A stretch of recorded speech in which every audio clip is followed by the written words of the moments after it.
إن الحمد لله تعالى نحمده ونستعين به ونستغفره ونعوذ بالله تعالى من شرور أنفسنا وسيئات أعمالنا. من يهده الله تعالى فلا مضل له ومن يضلل فلا هادي له، وأشهد أن لا إله إلا الله وحده لا شريك له، وأشهد أن محمدا عبده ونبيه ورسوله. يا أيها الذين آمنوا اتقوا الله حق تقاته ولا تموتن إلا وأنتم مسلمون. يا أيها الناس اتقوا ربكم الذي خلقكم من نفس واحدة وخلق منها زوجها وبث منهما رجالا كثيرا ونساء، واتقوا الله الذي تساءلون به والأرحام إن الله كان عليكم رقيبا. يا أيها الذين آمنوا اتقوا الله وقولوا قولا سديدا يصلح لكم أعمالكم ويغفر لكم ذنوبكم، ومن يطع الله ورسوله فقد فاز فوزا عظيما. After praising Allah Azza wa Jalla and testifying that none is worthy of our worship and our utmost love and our unconditional obedience but Him, and that the Prophet Muhammad sallallahu alayhi wa sallam was in truth His Prophet and His servant and His messenger, and after reminding myself and you with the taqwa of Allah to live a life of consciousness and dutifulness and awe of Allah subhanahu wa ta'ala jalla jalalu, and after welcoming my brothers and sisters to the house of Allah Azza wa Jal, let me say that all of us in our times could be very concerned about the directions in which we see society going. The opening up of the world, the liberalization of values, the permissiveness of things. And we care so much about ourselves and our loved ones at large. And so many of us, our children and our young children in particular, all the ideas they soak up and how in the world I can rescue them from these ideas. We try to bribe them sometimes by buying them things and winning them over. We try to punish them sometimes to try to scare them straight away from these. But so much of it seems to just not break through. And we wish there was some sort of cheat code, or some sort of password where we can actually access their hearts and minds. And there certainly is. And one of the greatest of them, you need to know, one of the greatest answers and passwords is just listening. If you want to input something, same way with the device, you have to log in first. You have to insert the password. That will open up that system for you. You listening to your children, you listening to your loved ones, does that a great deal. I mean, think about it. Just someone that does not like to feel incompetent. Someone who wants to feel confident in themselves. When you allow one of their suggestions to be accepted. A child, not all the time, but I want to wear this and not that. When you actually let them and you act on that suggestion, that fulfillment they get makes them want to preserve that relationship. I can get more of this from that source. And even with people, whether it's children or even your colleagues in the masjid or at work, when they say something that you don't feel is the brightest idea, but the way you want to redirect it is gentle, that will keep them suggesting, keep them letting you know what's really on their mind, so you will still have a chance. If not persuading them on this point, you can persuade them on the next point. But you leave the doors open, you leave the system unlocked. We said before that the Prophet ﷺ was able to rationally persuade the young man and say to him, would you accept it for your mother, for your sister, for your daughter, for your aunt? But why did the young man feel that the Prophet ﷺ could be approached with something so outrageous? Let me fornicate. Because he saw time and time again that he was approachable. He would listen no matter what I had to say. And this approachability, this interest in people, genuine concern in people, we can all detect it and we all want it. There's a very famous book, one of the most famous books in the social sciences on the English language, is a book called How to Win People and Influence People. How to Win Friends and Influence People by Dale Carnegie. And in a nutshell, the summary of that book is that people do it all wrong. They try so hard to be interesting to others. I'll buy them something, I'll be funny, to be interesting. But the whole secret, which could even be so much less effort, but people overlook it, is not to be interesting, but to be interested in the person. To listen to them, care about them, want to know, pretend to want to know.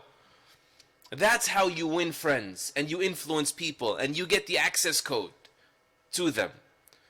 And this is not a new age technique. This is not a breakthrough discovery. This is a forgotten lost art. It's in the Quran, in the Sunnah. That's why the early generations of Islam practiced it so well. Don't we find in the Quran that Ibrahim alayhi salam said to his son, Inni ara fil manami anni adbahuk. I see in my sleep that I have to slaughter you. Allah is revealing this to me. Fanzur madha tara. So he tell me, what do you think? And he listened to his son. He was looking for something. He was reading between the lines. He wanted to ensure I'm not the only one submitting to Allah's command here, and my son is rejecting. We're both aligned.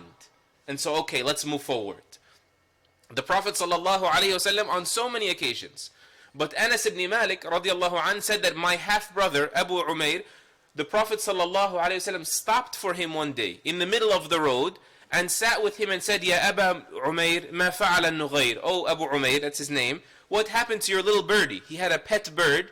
The young man was down. He was depressed. His pet had died. The death of a small bird means nothing in our minds, in the grander scheme of things, where the Prophet ﷺ has battle plans and there are assassination attempts unfolding in front of him and against him day and night, and conflicts between the tribes and judging between verdicts, people that owe people money and so on and so forth. To stop and listen seems to mean nothing. It may mean nothing in the grander scheme of things, but it would mean everything to that person to hear them out and care to listen about their grievances that could serve you for a lifetime and benefit them for a lifetime. And that is why the early Muslims caught on and they understood this and they valued it. Islam amplified it. Islam validated this concept, respecting the minds of your peers, of the youngsters, hearing them out. Umar ibn Khattab radiallahu anhu's son Abdullah ibn Umar said one time the Prophet sallallahu alayhi wasallam asked the Sahaba what tree, shajara, is most similar to the believer, to the mu'min. He said, and they all went far away, like they're talking about far away trees. And sometimes the answer is right under your nose, kind of like the answer to how to access people in today's khutbah. But the point is, he said they started mentioning trees from the desert, that tree, or how about this kind of tree? And he said, and I felt like it was the palm tree, it's the one that's everywhere, the one under our nose in Medina. But because elders were there, like Abu Bakr, like Umar, his father, I couldn't speak. I didn't dare speak.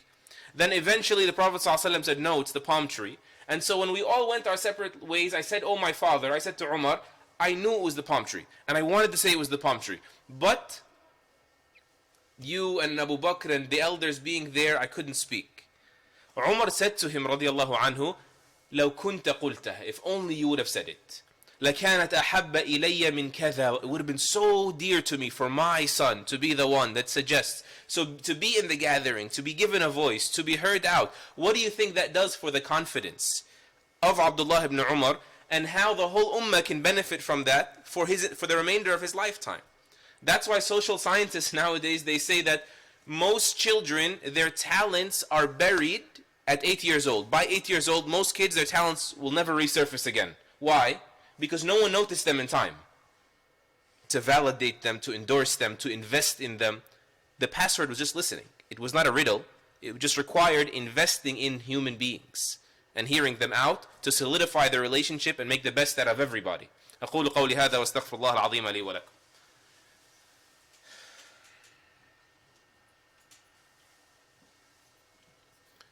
الحمد لله وحده والصلاة والسلام على من لا نبي بعد أشهد أن لا إله إلا الله وحده لا شريك له وأشهد أن محمدا عبده ونبيه ورسوله. And the early scholars of Islam took notice of this password and built the glory of Islam using it.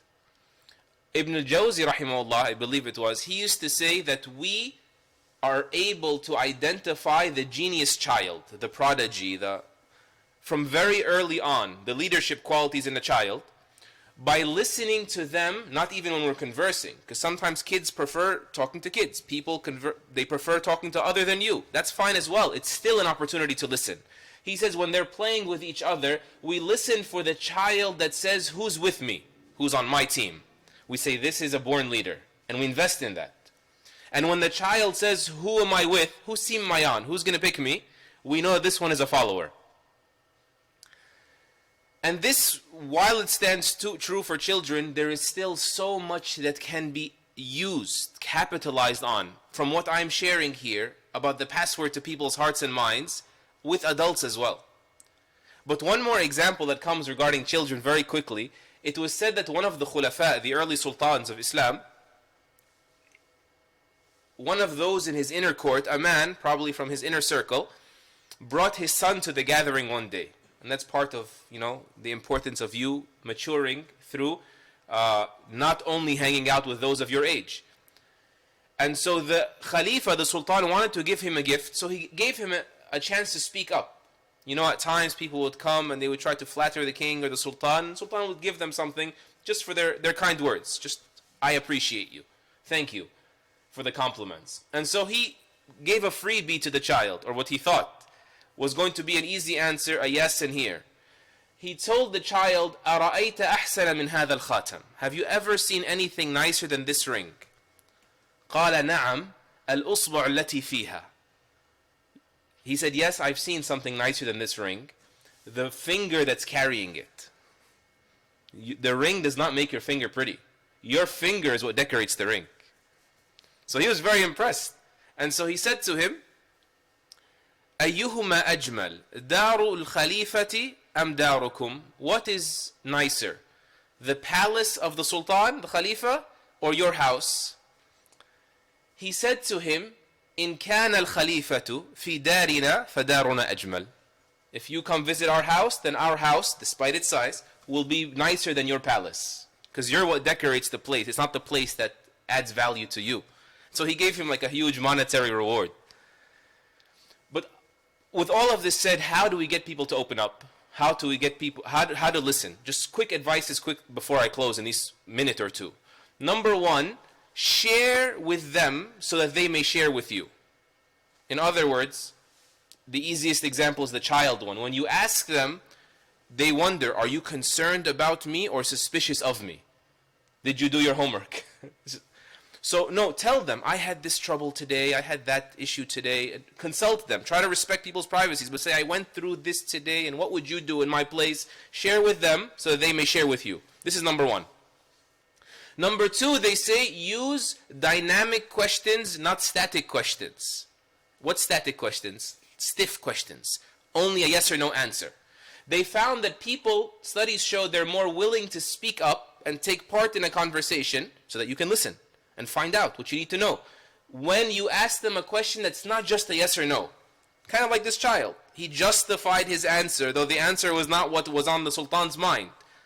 So don't ask them yes or no questions. They're less uncomfortable when you give them this wide question and just let them explain. Let them open up. The third thing is just work. Invest in people.